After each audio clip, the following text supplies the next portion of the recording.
Hi, my name is Ellie Hensley, and today I'm going to be talking about time management. For college students, it's hard to manage everything that's expected of us.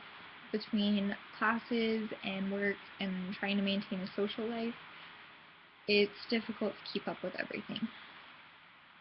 So for this reason, it is very helpful to learn some time management skills early on before it becomes a problem and before you begin stressing.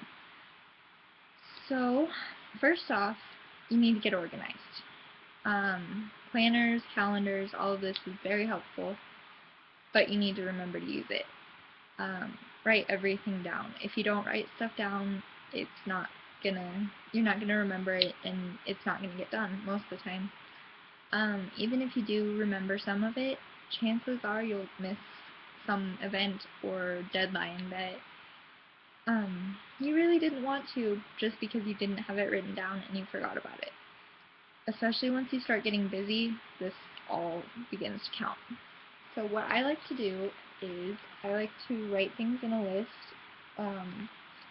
what I want to get done, usually in the order that I want to do it, and then I start crossing things off as they get done.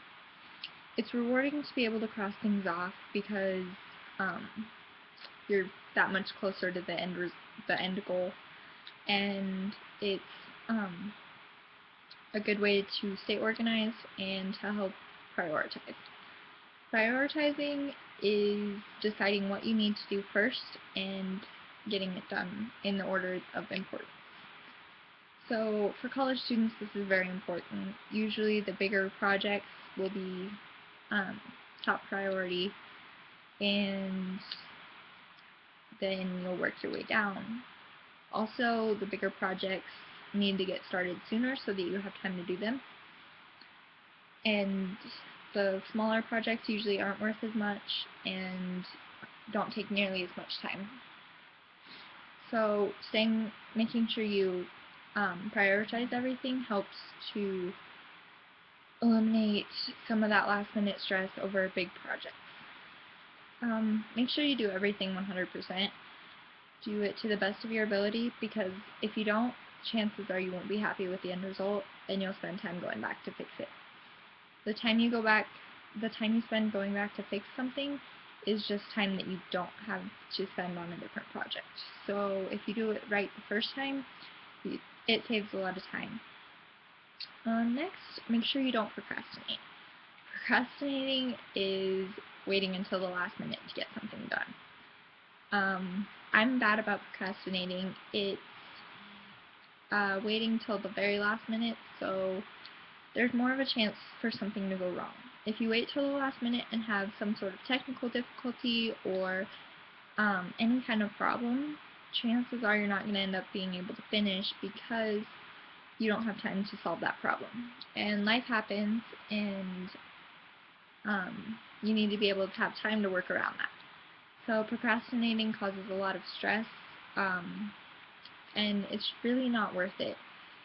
So if at all possible, start assignments as soon as you can and avoid waiting until the last minute and stressing yourself out that much more.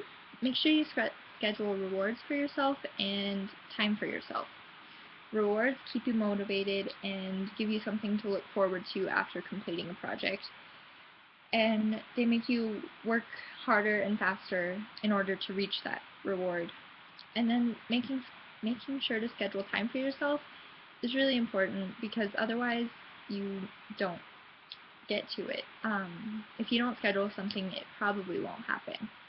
So make sure that in your calendar or your planner you schedule maybe an hour every day to go to the gym or to just relax and watch a movie or whatever you feel necessary. Just make sure you schedule that time, or else it probably won't happen. Kelsey Lynn Lucier is an education writer, and she worked around colleges for years. And she says, schedule when you plan to sleep, when you're going to do your laundry, and when you're going to call your parents. The crazier your schedule gets, the more important this becomes. It's important to schedule the little stuff so that it doesn't get forgotten. Finally, you need to learn to say no. Saying no is hard for most people, as you don't want to disappoint the person asking. The closer the person is to you, the harder it is to say no. But if you say yes to something that you don't have time to do, chances are you're not going to get it done, and you're going to end up in a worse situation than if you would have just been upfront and told the person that you didn't have time to get to it. If you say no, make sure you're nice about it and make sure that you let them know that you just don't have time and you can't manage everything, but you would be more than willing to help when you do have time. This